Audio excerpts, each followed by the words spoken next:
but sadly, I wasn't able to come up with a top 20 list of my own because for two reasons. One, I would have a hell of a time trying to put this song or that song in that category because to me they're Oh, it all wasn't number one. easy. It wasn't You know, easy. I know, let alone the top 20 albums. Yeah. If I were to do a top 20 albums, I have to include some of the compilations that followed that Capital EMI released it after their breakup, like rock and roll music, love songs, Right. real music, which was a song from all their movies and such, rarities and this and that. I mean, it's kind of,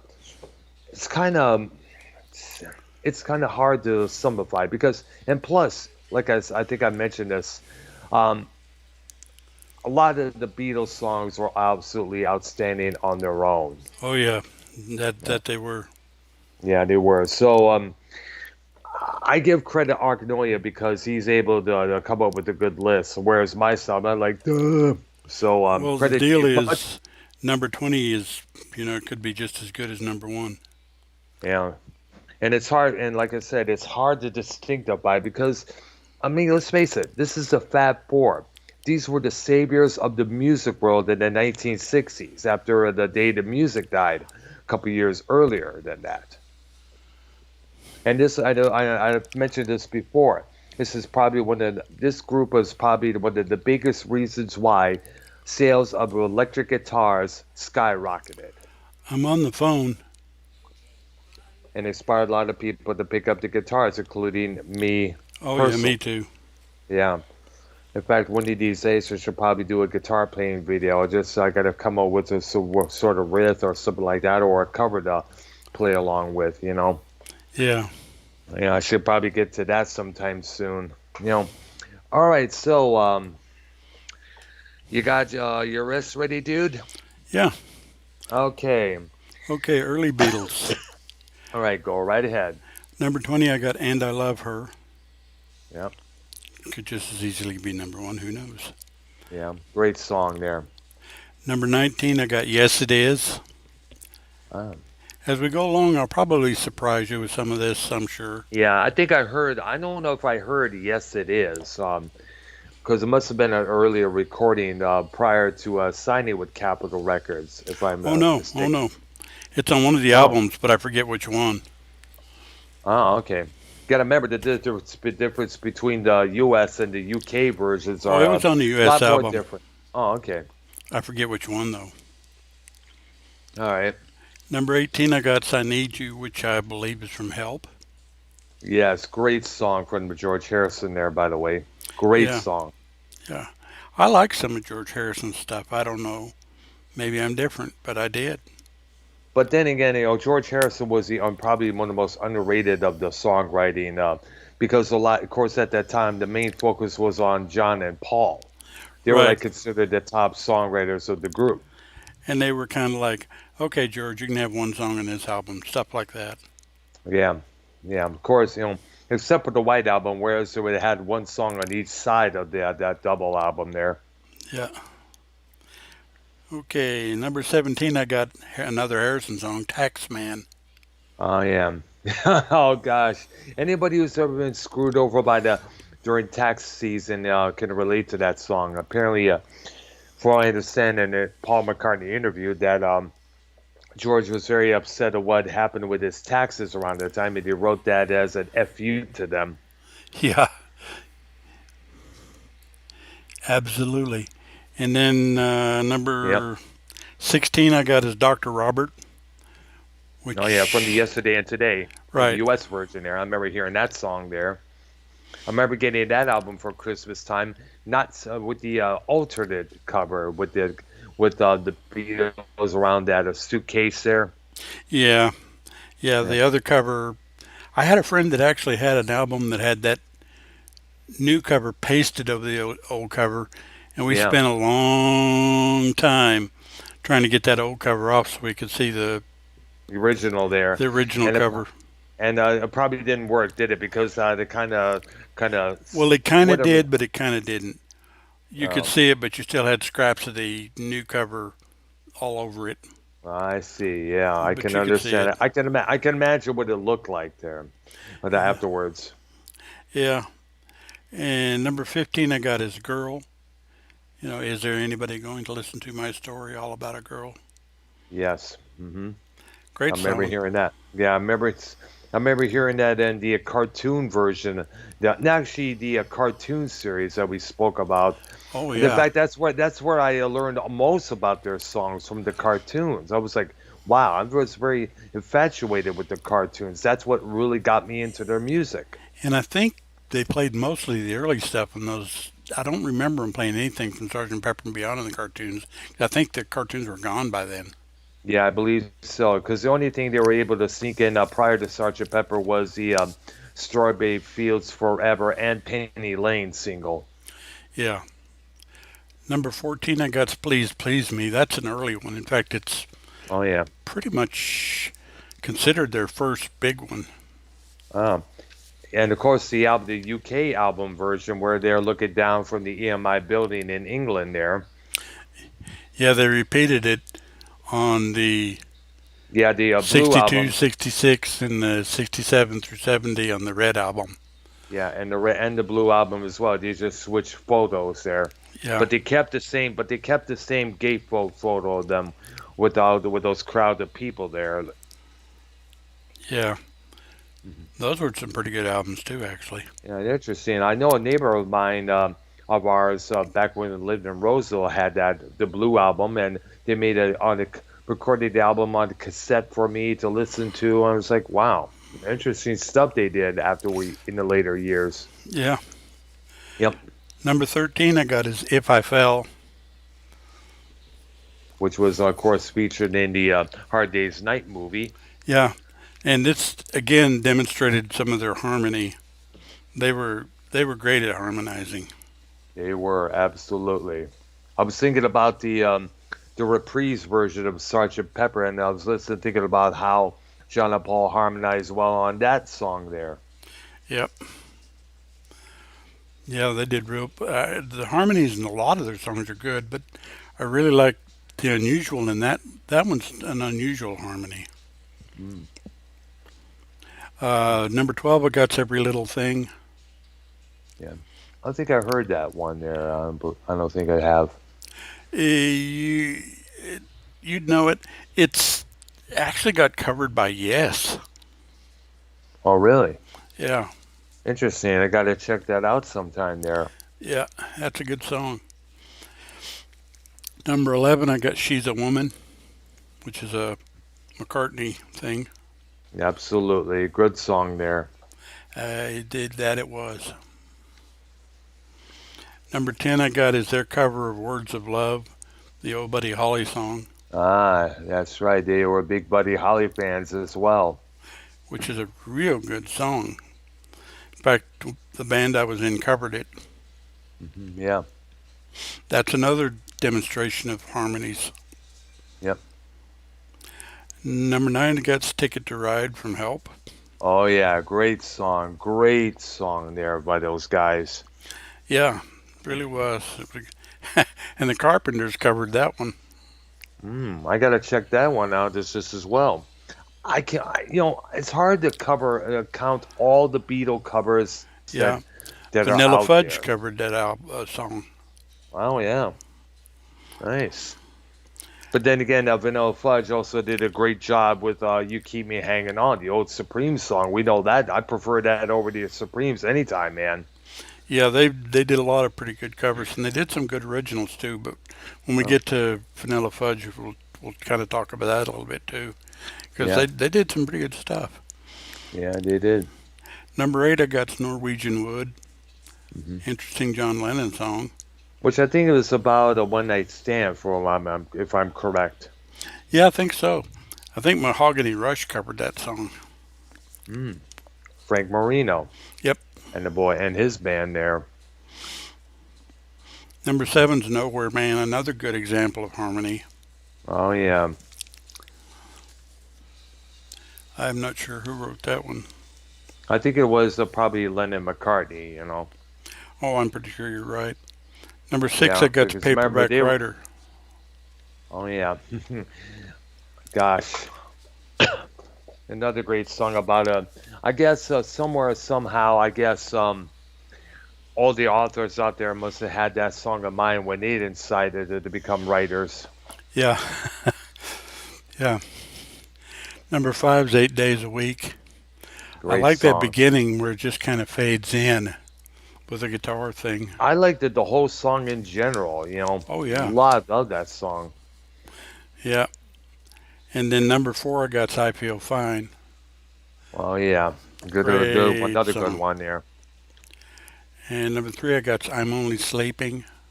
Another great one from the Revolver album. That Yeah, was one of the John Lennon tripped out songs that he was coming up with at that time. yeah. And then number two, I got is Rain, which that song Another was Lens. that Yep, song was incredibly innovative. absolutely. And also check out the backwards masking at the end of that song of Oh John yeah, Lennon. Or it's John Lennon, I guess, singing one of the verses from the beginning of the song, but in backwards. yeah. And in a sense, Dan Fogelberg covered that song when he did Rhythm of the Rain. He Mhm. ended Rhythm of the Rain with one verse from Rain, Wow, and it blends well. I mean, it really does. it That's an does. interesting lesson. Of course, I like Dan Fogelberg. We'll get to Yeah, it's that. true. Yeah. And my number one song may surprise you. Hmm. Tomorrow Never Knows. And no surprise there, because that was one of the other tripped out tunes that the Beatles came up with. I had that song in my mind along with the cartoon for that particular track. With I guess it's a Fat Boy doing that song in the cartoon where they're singing to that one lady inside of that temple there, and it's like. And she's dancing away, and us and everybody else starts dancing along as well. A lot of stuff was running backwards, a lot of flutes, Mellotron type flutes, I think it was used on that song, going backwards, such and such. Yeah. And that was pre Sergeant Pepper, by the way. Oh yeah. They would repeat that with the being for the benefit of Mr. Kite on Sergeant Pepper, by the way. I'm thinking when you listen to the ways and how those sounds are. The way they're come in the middle and towards the song there. Yeah, and Phil Collins covered that song. Phil Yep. Collins. Yeah, I remember hearing that on Face Value from Right. 1981. And it's kind of like, wow, that was kind of unexpected. Yeah. And of course, they got tons of honorable mentions. Uh-huh. I mean, songs that I would like. I like them. I just I'm didn't have room. surprised. I'm surprised. I want to tell you a Harrison composition was not on the list there because I liked that song as well. In fact, I Oh yeah, remember Ted Nugent covered that song for his album State of Shock from 1979, and yeah. that's two covers very powerful stuff there. Well, as I look at some of these, I'm kind of like, wow, I left those off the list. Well, can't I can only do 20. I know it's like I know this is why I had a hard time coming up with my top 20 list. There got so many damn good ones. It's like, geez, man, I cannot put how where to put this level, put this at the number, this, put that number. They Well, said, if I do fuck this it. again a month from now, a lot of them may be different. Although Yeah, I'm who pretty knows? sure that Tomorrow Never Knows will be number one anyway. Uh, But who knows? I don't know. hmm. But yeah, I want to tell you is another good song that's, Great song there. Yes, absolutely. Look it up, folks. Look it up, definitely. yeah. If I Needed Someone was another good one that hard to leave off. Day Tripper. That's true. Well, yeah. She And said, I'm she said. Yeah. How many times have we heard, I'm thinking about the line, it's all about the he said, she said bullshit there that Fred Durst talked about. And I guess that song pretty much summed up the whole perspective of that debate there. Yeah, the one line that always got me was she said, she that said, I know what it's like to be dead. And I'm like, Yeah. wow. And by the way, I think I mentioned this story before. I know what it's like to be dead. That line came up from actually from Ringo. The Beatles were at this party, doing the labor drinking, doing a few drugs here and there, and Ringo was high off his kite, and apparently there was some sort of reporter from either a magazine or a newspaper in part, and the Beatles were trying to hide from him, so the reporter does not find out what they were doing and report it back to the press. It's because avoid bad publicity, needless to say. Because you remember, Paul McCartney got in a lot of trouble for admitting that he took LSD a couple of times before. Right, right. And Ringo was unaware because he was high as he was Superman high. He was like, I know what it's like to be dead. I know what it's like to be dead. And the rest were like, shut up, Ringo, shut up. And I guess that line kind of stuck with him that when he wrote that song down.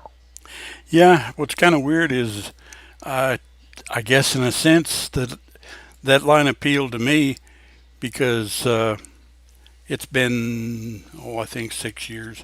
I had to Yeah. think about it. That I was at work and I had an episode where I actually went out and they had to revive me, and the doctor told me that I had been clinically dead for 10 minutes. And I don't remember anything that happened or anything that went on during the whole time, other Wow. than I can tell people, yeah, doc told me I was dead for 10 minutes. So Wow. I guess that song appeals to me in that sense because, in a sense, I guess I know what it's like to be dead. Yeah. Yeah. But let me tell you something. It's tripped out, but at the same time, I have to say, it's a tripped out thing to say when you really think about it there. Yeah, I know what it's like to be dead. Oh, wow, man. Nowadays, you say that, they'll think right away. Yeah, you're Superman high on crack or something there, boy. which is a little bit different, I suppose. Yep. But again, that's up through Revolver. They just kind of they just kind of improved, and then of course we had Sergeant Pepper. Yep, absolutely. And that's when the experimentation really started from there. Yeah, and they With said I think Paul said he was influenced by the Beach Boys' Pet Sounds, yeah, we and there was that another one too. I can't remember what it was though. couple of I think it's another album I guess you're referring to. Yeah, there was a couple Yeah. others that they, but especially Pet Sounds. He just absolutely loved that album. I still got to check that out for some reason. I don't know why. But okay, so you have your other lists for the after Sergeant Pepper ready? Yeah, All right, sweet. Let's get to it. number 20 is Oh Darling. Oh yeah. Oh yeah. Slow dance with your LeMay during that song and the vibes of love will surely come to overcome you. Definitely. Yeah. Yeah. In number 19, I got Two of Us, which is another great harmony. Mm-hmm. Another one there. Also from the Let It Be album there. Right. Yeah. Number 18, I got is Get Back. Oh yeah, with Billy Preston on the keyboards there. Right. Right. Yeah, he did most of the keyboard work, I guess, on the Let It Be album, as well as the I think he did some on the Abbey Road, if I'm correct, as well. Yeah, I think so. Yeah. Number 17, we're going to a Harrison song, and it's on a single. I forget what it was the flip side of, but the song's called Inner Light, and Mm. you can definitely hear the Indian influence in that song. Oh yeah. Because I think Harrison played a sitar in that song almost all the way through it. Yeah. Yeah, keep in mind Harrison was the one who has still held on to those Maharaji type beliefs, and when they left India, there, you know, I guess the three were kind of disillusioned about it, but Yeah, Harrison held on to, and he continued on throughout the rest of his life. yeah. Then number 16, I got Dear Prudence. Good song there. Which, by the way, if you ever heard the Susie and the Banshees version of that song, definitely check it out there if you ever heard that yet. Yeah. Number 15, I got Julia I guess that song off was the for White Album. yeah, a song for Leonard's mother there. Yeah.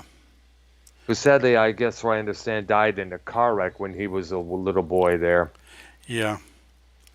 Number 14, I got I Am the Walrus, Yeah, which actually, on reflection, I'm wondering whether or not I should have put it higher, but it's okay there. yeah. I always wondered what the subject of that song was. I'm not sure there was one. I know. It's just somebody that came up with that at the last minute. Remember, Lennon was the most noted one to come up with all sorts of the wild ass stuff during Right. all those periods there. I mean, some of the stuff he released the two books of awkward drawings and awkward poems and writings that he had. He released the two books, of that material. I think is let me I forgot I was given a copy of two of those works together. I guess it was combined together, and I gotta look up the name of those two books. Yeah. Good old Let's see. Wikipedia. Yeah, I think it was In His Own Right and A Spaniard in the Works. Those were the two ones that he released in there. Yeah. Yes. And number 13, I got Rocky Raccoon. Great song about payback there, about a cowboy who wants to get back at this guy for stealing his girlfriend there. Yeah. Yeah. And number 12, I should have probably bunched them all together, but the Uh-huh. best part of this whole thing is the end. Oh yeah, the Abbey Road melody. Right. Yeah, that was kind of awkward. Not really awkward, but it was a good thing to listen to. Believe it or not, it is. Yeah, but it's just got some great work in it.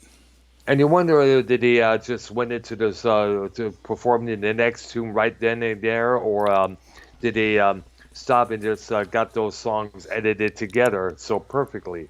Yeah. And I read a book somewhere that they're not exactly in the order they intended. Mm. One or two of them were switched, but I don't remember what they were or where they came in the order. But Wow. there were one or two of them that got switched somehow. Ah, I see there. And then number 11, I got Here Comes the Sun, another McCartney, another Um, Harrison song. Yep. I remember he performed that with Paul Simon with him on an episode of Saturday Night Live back in 1978, which me and my sister stayed up all night at that time, just to watch, because it was George Harrison. And Right. at that time, I never stayed up till about after 11 p.m. It was like a first for both of us because usually we were at bed around 9 or 10 or earlier than that. Yeah. And number 10, I got Because, which is an excellent representation of the harmonies. Absolutely. Did you ever check out the Alice Cooper version? Uh, I probably heard it, but off the top of my head, I don't remember how it went. No, I Well, know it obviously. was also the song being performed. Bee Gees doing the backup vocals and Alice doing this because the world is round. It is usual Alice Cooper spoken mode there, Right. and it was probably one of the few times we saw the Coop with a mustache. Yeah. And I'm talking about the movie Sergeant Pepper's Lonely Hearts Club Band, where he plays father's son. Right. Right. Number 9, I got I Want You, She's So Heavy. Oh yeah, I understand that there were a lot of filters used towards the end of that track there. Oh, yeah. There was a Yeah, lot going on in the end of that one. yeah, but there was a lot of There was a lot of talking.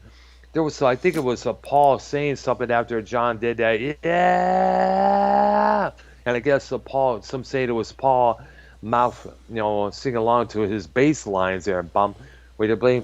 Let's say if you play a certain series of chords, bum bum bum bum bum bum bum. Some people like to tend to go da da da da da da da as they're playing along with their voice. Right. And I Right. believe that's what Paul was doing when, of course, it was muffled in the background, as we could see there. And though some sort of legend has said that somebody from the control room was like saying something, was like, "Ah, my, like, oh, John, you were too loud with that, or something like that. Huh. Yeah, there's a lot going on in that one. Yeah. Number 8, I got another Harrison song, Something. Oh, yeah, great. One of the greatest love songs ever. No doubt about that. I believe he wrote it for Patty Boyd. And yeah, yeah. Who was, I guess, at that time still married to Eric Clapton. No, no, no, Mm, wait, no, no, no. My Harrison correction. first, then Clapton, Yeah, yeah. Eric Clapton had the hots for her, you know. which But is then what it was Layla kind is of, all about. yeah, exactly. And you ever seen the official video for something? I don't know if I have or not. I saw it on YouTube. They compiled all footages of the four Beatles with their lovers, you know, John and Yoko, George and Patty, um, Paul and Linda, and of course, I think it was Ringo and Maureen. I think her name was Maureen Starr. All in separate footages, you know, compiled together, such and Yeah. such. Yep. Then number 7, I got It's All Too Much from Yellow Submarine. Oh yeah. Good song there. And I think it had a explosive introduction. It's been a Yeah. while since I heard that song Oh, there. yeah. In fact, Journey covered that in one of their first two albums. Oh yeah. Number 6, I got Hey Jude. Oh yeah. The song which we all know was written for Julian Lennon, Lennon's son, which Paul wrote for Julian when the new word got out that his parents were divorcing. Right. Number Yeah. 5, we're back to Harrison, While My Guitar Gently Weeps. Yeah, which featured, of course, Eric Clapton doing the leads there, doing the Right. weeping guitar solos. And well, the next 4 actually delve into the psychedelia part. Number 4, I got Strawberry Fields Forever. Oh yeah, which by the way was slowed. If you listen to it, is actually a slowed down a few notches there. Yeah, yeah, I guess there was a version of that on the Love album, which was of course compiled by Giles Martin, George's right. son, George Martin that is.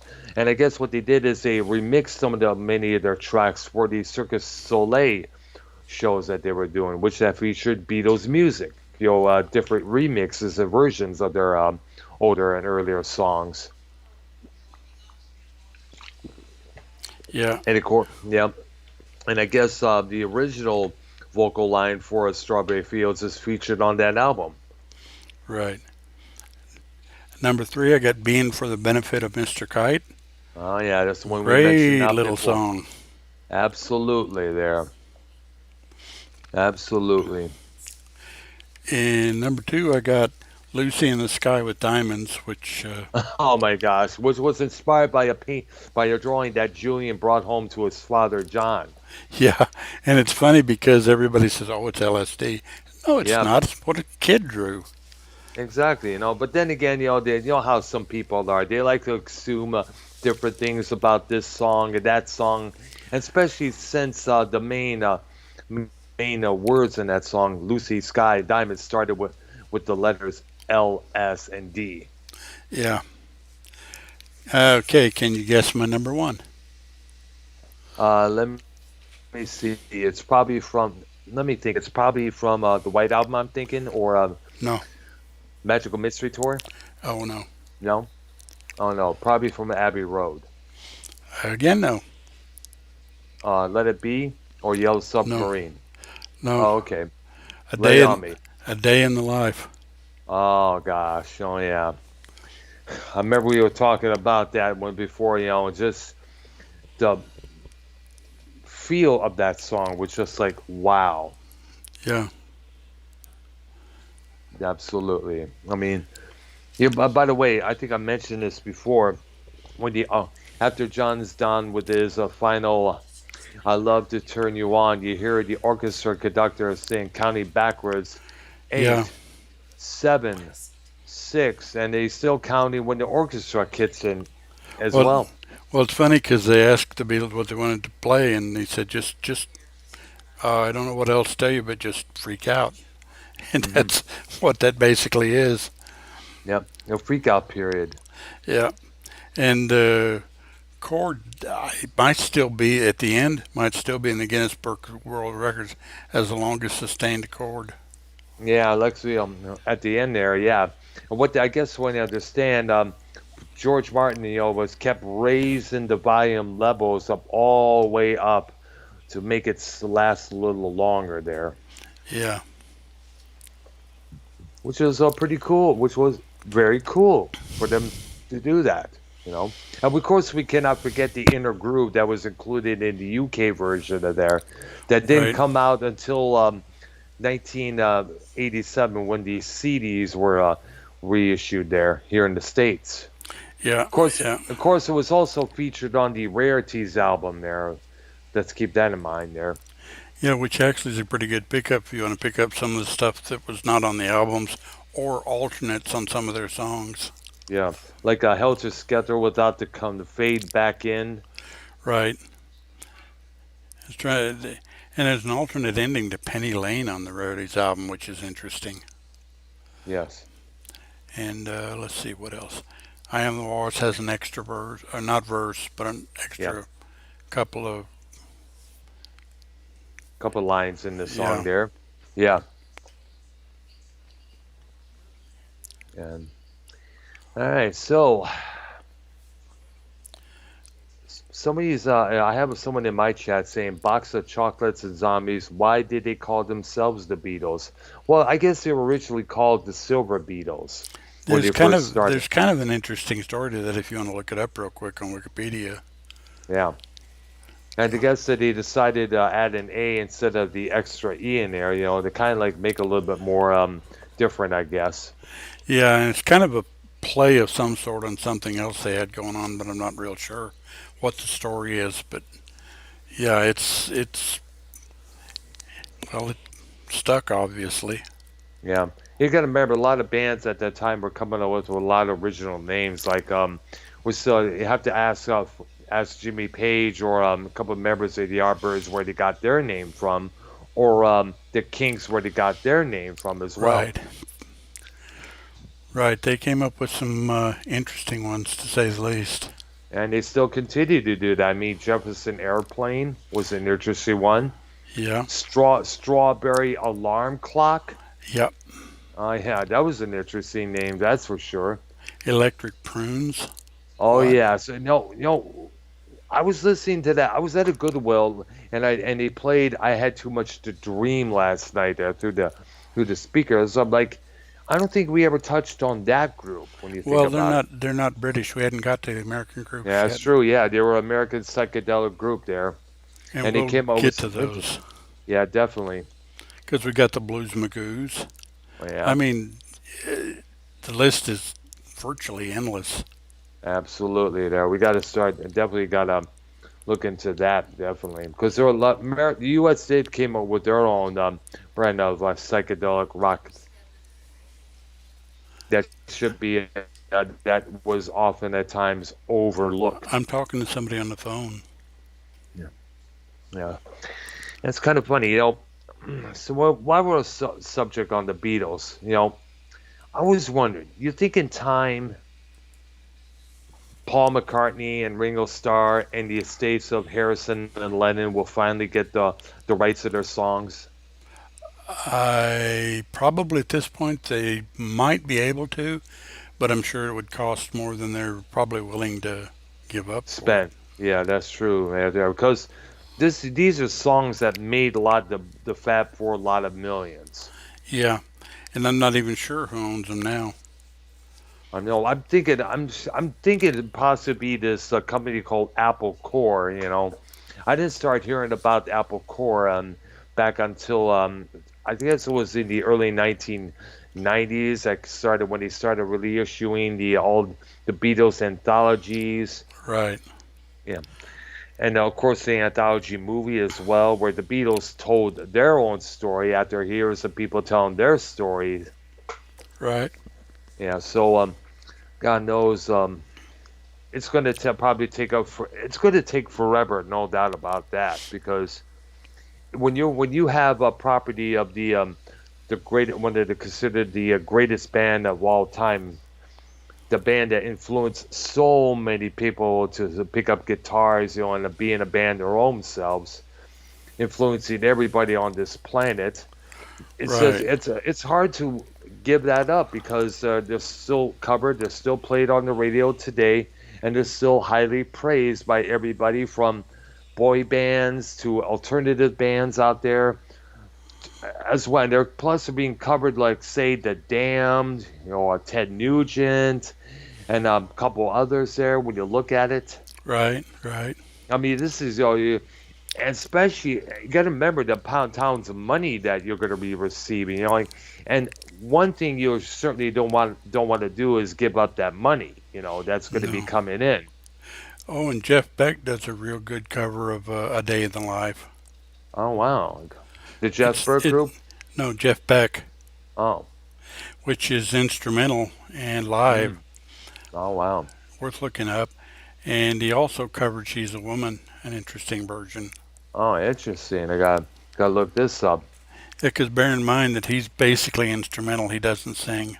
I know. Yeah, I remember that one album Flash she did out, which featured everybody from Jimmy Hall to Rod Stewart and a couple others there. Yeah, that was, they did the People Get Ready by him and Stewart. Yep, I remember it. I guess it was a cover version by what was it? Harold Melvin and the Blue Notes. Who originally did that song? Not the Temptations, Miracles. I think. Let me find out. People get ready.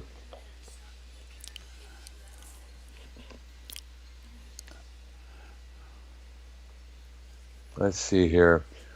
Let's see there. The song. Let me look up here. Let's see what we got. We have Curtis Mayfield, Eva Cassidy, Al Green, The Impressions, The Crystal Impressions. Lewis. Yep, The Impressions. Alicia Keys, Seal, the Golden Gospel Singers, and on and on and on. I guess Yeah, it's a tradition of Black American freedom songs which use train imagery as such as Wade in the Water, the Gospel Train, and a couple others. right, right. Yeah.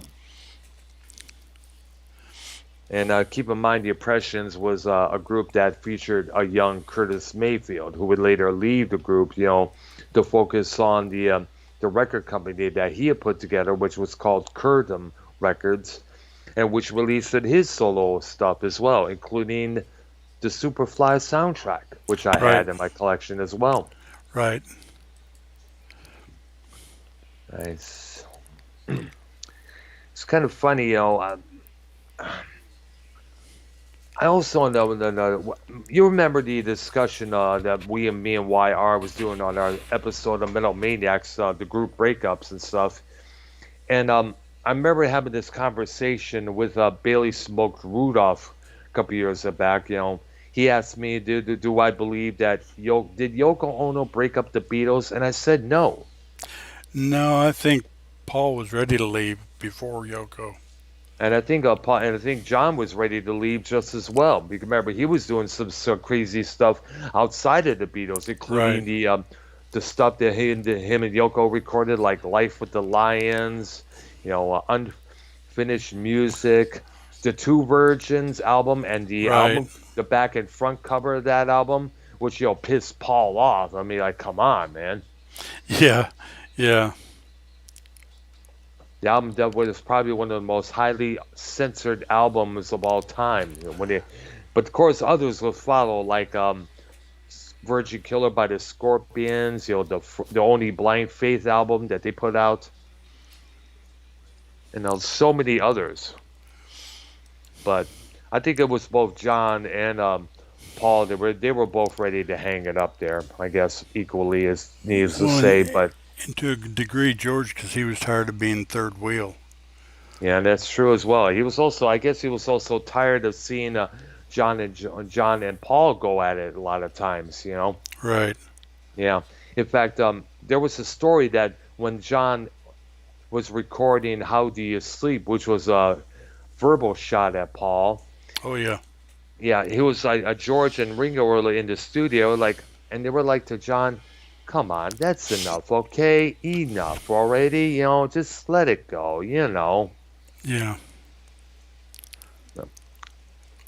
And so, it's sad how they broke up, but I Yeah. think, but I think the problem was that you got to remember that they were trying to run a record company called Apple, as we all know. But the thing was, it was not being run, I guess, properly at that time. You got to have a lot of good mind skills. You have a lot Right. of teachings to run a record label. Right. Because, like, running a bar, it is like a science. You have to Mm-hmm. know how much to spend to promote this particular artist. And you got to remember, with the exception of Badfinger, most of the artists on that label didn't really sell a lot of copies for the label there, and which puts the label and the artist in deep debt. Yeah, I think they had Billy Preston, but he didn't sell big. Yeah, And they had Mary Hopkins had one hit. yeah. James Taylor had his one album for that label, and he soon later left that label to sign with Warner Brothers, and he became a superstar. And of Right. course, the group that was considered the second Beatles, Badfinger. I'm talking on the phone here. They were at least they were doing well for the label. Songs like A Oh Day yeah. After Day, No Matter What, Come and Get It. Right. Their albums like Ass, No Dice, and a couple others. Yeah. They definitely did some. I can't even remember the name of the album that had Day After Day on it. I don't know either. I just only know Straight up. the straight up. And of course, the music from the movie The Magic Christian, Right. which I Eh, guess We'll started. we'll spend a little time talking about them because they had some stuff that was worth mentioning. Yeah, of course, For we cannot forget Without You. and it's funny, for a long time I thought Harry Nelson wrote that song because he did it So too, did I. So and so it did turned I. out he didn't. Yeah, Tom Badfinger Evans did. and Tom Evans and Pete Ham, the two main members of the group, who sadly committed suicide years apart because of the bad management issues that band was having. Yeah, and like I said, it's kind of ironic because Harry Nelson was the cover, Yeah, which and later on, Anna Nancy Wilson and Hart, and of course Mariah Carey as well. yeah, yeah, So I wonder what Pete Ham and Tom Evans were thinking when they were looking down from Rock and Roll Heaven and seeing that song being covered a few times there by Mariah Carey. yeah. It's kind of an interesting thing because, well, the best versions of that song were Badfinger and Harry Nelson. Yes. Well, I was just saying, Mariah Carey did a better version than what she did with "Bringing On the Heartbreak," the Def Leppard song. If you ever heard that, I advise you to go with it in about a couple seconds because you'll be like, "What the fuck?" Yeah, I've heard a few of those kind of covers that I'm Oh kind of like, gosh, what? come on. Why? We're like, I heard that. I was like, why, Mariah? Why Well, it's are kind of you? interesting because along the same vein is it'll come to me. Okay. Oh, the Shania Twain cover of "Piece of My Heart," the old Janis Joplin song. Oh my gosh, I think Melissa Etheridge probably did a way better version because Melissa had that voice, whereas Shania was all kissy kissy cuddly cuddly type Well, stuff there. it took all the emotion out of that song Uh, completely oh when she did gosh, it. I mean, it was just like I'm just singing these words that I see on a piece of paper. yeah. If you're going to do a cover version, at least add some emotion to it. Especially a song that's full of emotion. Yeah, a lot of high pitched emotion the way Janis Joplin originally did it. Yeah. I'm on the phone. Oh, okay. Sorry about Someone. that. That's okay. I heard somebody was trying to butt in, I guess. Yeah, you know my situation. Oh, okay, yes. All right. So let's see about here. I do not know why, by a chance, the video I took outside, filmed outside coming back from Metro Park Square didn't load on my channel. I tried to load it up. Hmm. Interesting. I don't know. Well, you know what? I said, screw it. It was a promo video for this program here, And we might and I guess mention while we're here and people listen later, hopefully, yes, tomorrow we'll go over a list for the Who and the Stones. absolutely, yes, And then we'll move on in our journey. and because yes, we're going to be covering. I guess we're going to covering the U.S. bands around the '60s and psychedelic era. I guess. Actually, we'll start with surf, hot rod, and instrumental. Oh yeah, which is surf music, I guess, like the Ventures, Yeah, Jan and Dean, and of course the big ones of that genre, the Beach Boys. yeah. I'm kind of trying to consider whether or not we should do Beach Boys and Janet Dean separate together, or go Hmm. ahead and just cover them in that little surf because there's not that much surf, hot rod, and instrumental to talk about. Yeah, that's true there. But then again, we could probably do songs about hot rods all we want, Yeah, because because there's a lot of them. there's a lot of them out there. Yeah, from Maybelline, from Chuck Berry, Jesus Built My Hot Rod by the Ministry, I'm in Love with My Car by Queen. Yeah, Oh yeah, well, it's not necessarily a car, but it's a moving vehicle either way. Bad Motor Scooter by Sammy Hagar and Montrose. yeah, but when we talk about the surf hot rod, we're talking mostly early '60s. Well, that's true. Yeah, there's so many throughout the years, it's hard to count. Oh yeah, oh yeah, If there was a list of rock songs about cars and automobiles, whether it's a bicycle or a motor scooter, there'll that'd be probably quite a be few of them. 150. Yeah, easy. Absolutely. Absolutely, man. Nice. All right, so I guess that's covers our today's program. I guess if I'm correct. Yeah, unless you want to go on to something else real quick. Well, anything you want to? Well, first and foremost, we want to say rest in peace to a broadcasting legend. I found out earlier today Larry King has passed away at age 87. Yeah, and if you're a baseball fan, this earlier this week, Hank Aaron passed away. Yeah, that's true as well. I heard about that yesterday as well, man. On one of the greats of the baseball league there. Yep, yep, And of course, we touched on the Phil Spector passed away there on the right. last weekend there, no doubt about that.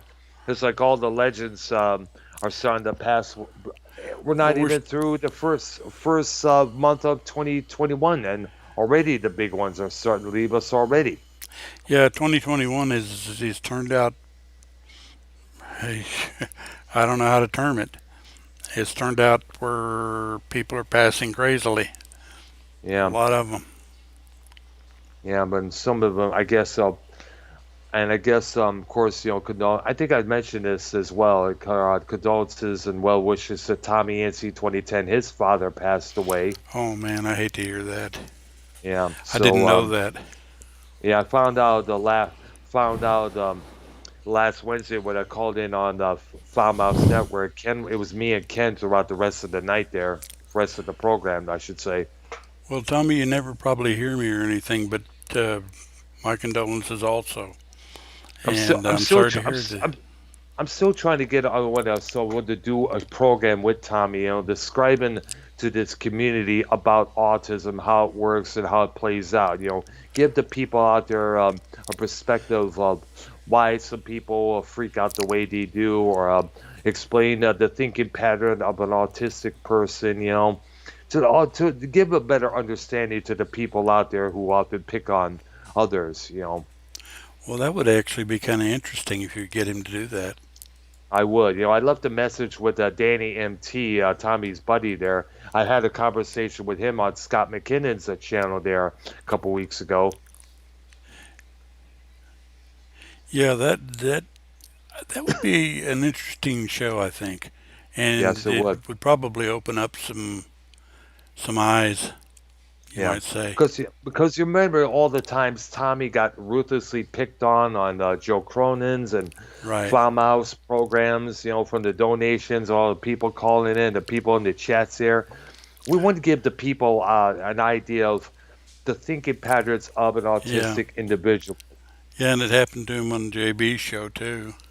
Yeah, the So, I know. And by the way, I hope JB's doing well. We're still waiting on him to make his return there to the broadcasting spectrum. yeah, I hadn't heard anything. And Well, when he I was checked his channel, he'd taken all his videos down. what? Oh, wait a minute. Are you seriously? I went to his channel, there's Again, nothing there. let me look it up here because I would be disappointed if he had removed all his content again because he did that before there. So Yeah. come on. Let me get Yeah, this. I went there just to see what was going on, and it said there was no videos. And what? You all right? Oh my gosh, no content, no videos. What the hell, JB, dude? Come on.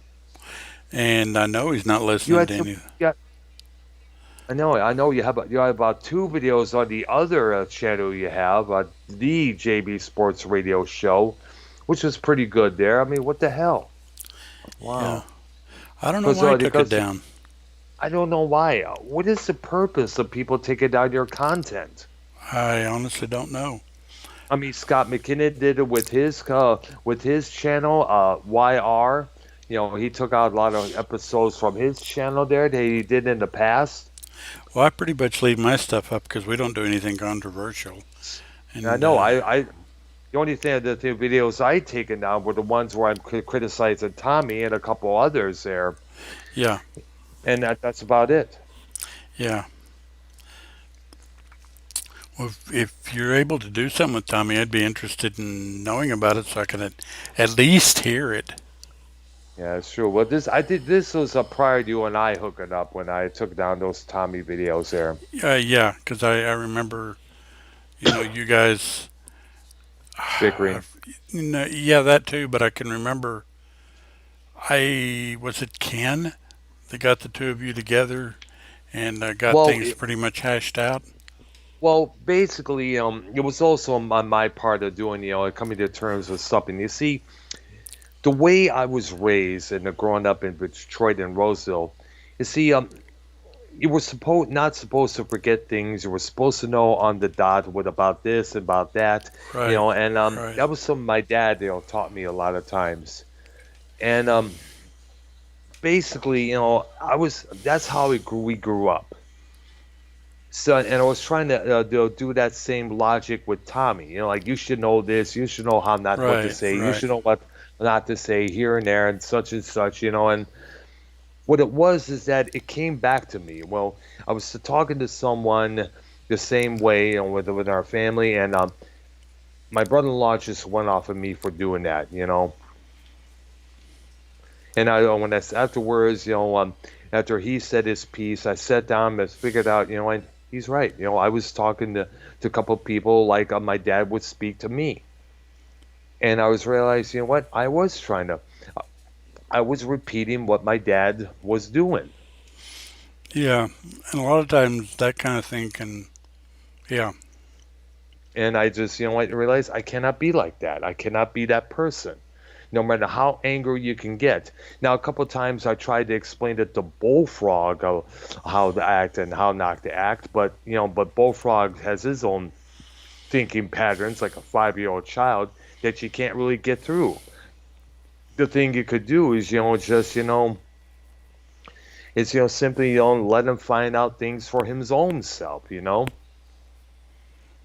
And of exactly. course, it's not, and Tommy, and of course, from what I understand, when me and Ken and the Minnesotas had our show together on both their channel, my channel, Tommy kind of like found out because he found out he had a lot of people catering him to here and there, and he was spending most of the holidays by himself. He was sick, his parents were sick, and such. And you kind of like you find out offhand, what people were trying to get through his head. Yeah, yeah, There was a when he made up with you, I gained a lot of respect for him that he was able to do that. Yeah, That he was because able to change his thinking pattern and say, you're right. And I gained a lot of respect for what he did. yeah, but also, plus it was also me as well coming to terms with what I was Right, trying to do right. as well. Yeah, Well, you I took expected that. it from. Yeah, well, of course, I had to realize I was in the wrong just as much, trying to be his father, trying to be his commander, trying to do this. But like I said, that's how I was brought up. And Right, it's hard to let go of things that you grew up learning as a kid. right. Even though years on down the line, as an adult, you still remember those things you were taught as a young boy and girl, and it's hard to let go of that. Yeah, I know exactly what you're talking about. I Yeah, mean, I had things that I was brought up with too, but I basically, a lot of times, in some cases, depending on what it was, I used it or discarded it, depending on how the approach was and things of that nature. yeah, yeah. And after what happened, and of course, after the situation with my sister that I spoke of earlier, and it's just, I realized, what, I cannot be like that person. I cannot Right, repeat the same things. I can't right. do that. So It's the it's same time thing for me. about people who don't learn from history are doomed to repeat it, or whatever that expression is. Yeah, exactly. Yeah, I had to really look inside where I was what I was trying to get at. Right, right. Yeah. All right. So on that note, like we said, we wish to have send thoughts and prayers to Tommy AC 2010 after Exactly. hearing the Devis's father, and hopefully him and I can do a program together on either his channel or my channel. You know, Yeah. and so now to probably do it for tonight's episode 22 of our music memory series featuring the Beatles. And of course, tomorrow night we'll be doing the list of the Who and the Rolling Stones as well. And I guess that'll be it for tonight. Okay, and we'll be Okay. back tomorrow night at 7 p.m. Eastern time. All right. And we also take suggestions and phone calls on the Skype. Whether it's from Casey, Joe Cronin. And by the way, props to Joe Cronin for last night's 300 episode of Monetize This. Yeah. Yeah, I wasn't able to listen to it last night because I was a bed sleeping after a long hours at work and such. So I'll be listening to some of it later on this evening, and Yeah. I might, I may yeah, have to pull it up myself. yeah, and I'll also probably call in on Ken's program because I know he's going to be going live tonight with the UFC fight with Conor McGregor and this other cat there he's fighting. Right. Well, I would probably do it, except I have absolutely no interest in UFC. Yeah, and I don't really watch him. I only pay attention to the female athletes. Probably for the most part, that's true for me too. Yeah, it's true. Yeah, because women look a lot better with those tights on than the dudes do. Oh yeah. Yeah. All right. So for Arknolia and myself, this is Arknolia and then the Doctor with episode 22 of our music memories series here. And we'll be back on the air tomorrow night, same time, same bat station, and all that good shit there. All right, Yeah. and we'll see you guys tomorrow night. Bye bye. Bye now. All right. All right. That was a good episode we did. Yeah. A lot of fun.